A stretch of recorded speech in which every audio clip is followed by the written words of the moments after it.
देश के संविधान निर्माताओं की अपेक्षाओं के अनुरूप भारत के संविधान के अनुच्छेद 44 को सार्थकता प्रदान करने की दिशा में देवभूमि उत्तराखंड ने बड़ी पहल की। उत्तराखंड विधानसभा सत्र के दूसरे दिन मुख्यमंत्री पुष्कर सिंह धामी ने समान नागरिक संहिता विधेयक को सदन के पटल पर रखा। उत्तराखंड के लिए मंगलवार का दिन बहुत खास रहा। मुख्यमंत्री पुष्कर सिंह धामी संविधान की कॉपी के साथ राज्य विधानसभा पहुंचे और समान नागरिक संहिता विधेयक 2024 सदन में पेश किया। उत्तराखंड विधेयक 2024 को पुनर्स्थापित करता हूं। सोशल मीडिया प्लेटफॉर्म एक्स पर मुख्यमंत्री पुष्कर सिंह धामी ने कहा कि हमारी सरकार ने पूरी जिम्मेदारी के साथ समाज के सभी वर्गों को साथ लेते हुए समान नागरिक संहिता का विधेयक विधानसभा में पेश कर दिया है।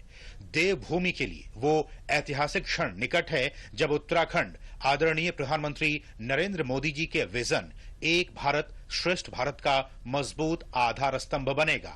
सदन में विधेयक के पेश होने के बाद प्रदेश भाजपा मुख्यालय में कार्यकर्ताओं ने मिठाइयां बांटकर खुशी मनाई और मुख्यमंत्री सहित पूरी प्रदेश सरकार का आभार व्यक्त किया। संविधान के अनुच्छेद 44 के तहत पेश समान नागरिक संहिता बिल को लेकर अलग अलग धर्मों की तरफ से प्रतिक्रियाएं भी सामने आईं, जिसमें सभी ने इसका स्वागत किया। मोदी जी का जो विजन है सबका साथ सबका विकास, तो जब ये बात होती है तो क्यों नहीं फिर सबके लिए एक जैसा कानून होना चाहिए। ये तो संवैधानिक एक ड्यूटी मैं कहूंगी कर्तव्य था, जो संविधान बनाने वालों ने भी इस पर कई बार चर्चा की और उसको एक ड्यूटी के रूप में और आने वाले भविष्य के एक गाइडिंग प्रिंसिपल के रूप में छोड़ दिया गया था कि एक समय पर ये पूरा होगा।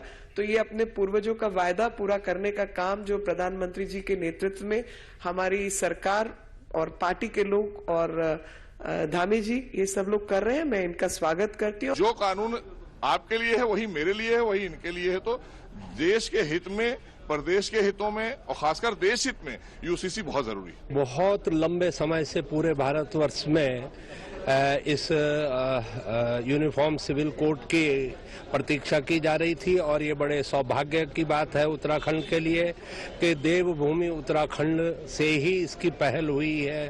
विधेयक पास होने के बाद देवभूमि उत्तराखंड देश में यूसीसी लागू करने वाला आजादी के बाद पहला राज्य बन जाएगा। समान नागरिक संहिता लागू करने के लिए मुख्यमंत्री पुष्कर सिंह धामी ने 27 मई 2022 को जस्टिस रंजना प्रकाश देसाई सेवानिवृत्त की अध्यक्षता में 5 सदस्यीय विशेषज्ञ समिति गठित की थी। कमेटी को समान नागरिक संहिता पर ऑनलाइन और ऑफलाइन दोनों तरीकों से करीब 20 लाख सुझाव मिले। इनमें से कमेटी ने लगभग 2.5 लाख लोगों से सीधे मिलकर इस मुद्दे पर उनकी राय जानी। आपको बताते चलें कि समान नागरिक संहिता का मतलब है कि पूरे देश के लिए एक समान कानून के साथ ही सभी धार्मिक समुदायों के लिए विवाह, तलाक, विरासत, गोद लेने के नियम एक ही होंगे। संविधान के अनुच्छेद 44 में सभी नागरिकों के लिए समान कानून लागू करने की बात कही गई है। अनुच्छेद 44 संविधान के नीति निर्देशक तत्वों में शामिल है। इस अनुच्छेद का उद्देश्य संविधान की प्रस्तावना में धर्मनिरपेक्ष लोकतांत्रिक गणराज्य के सिद्धांत का पालन करना है। आपको बता दें कि भारत में सभी नागरिकों के लिए एक समान आपराधिक संहिता तो है, लेकिन समान नागरिक कानून नहीं है। समान नागरिक संहिता के लागू होने के बाद जहां बहुविवाह पर रोक लगेगी, वहीं कानून बनने के बाद सभी धर्मों की लड़कियों की शादी की कानूनी उम्र 21 साल भी तय हो जाएगी। इसके साथ ही लिव इन रिलेशनशिप में रहने वालों के लिए रजिस्ट्रेशन कराना जरूरी होगा।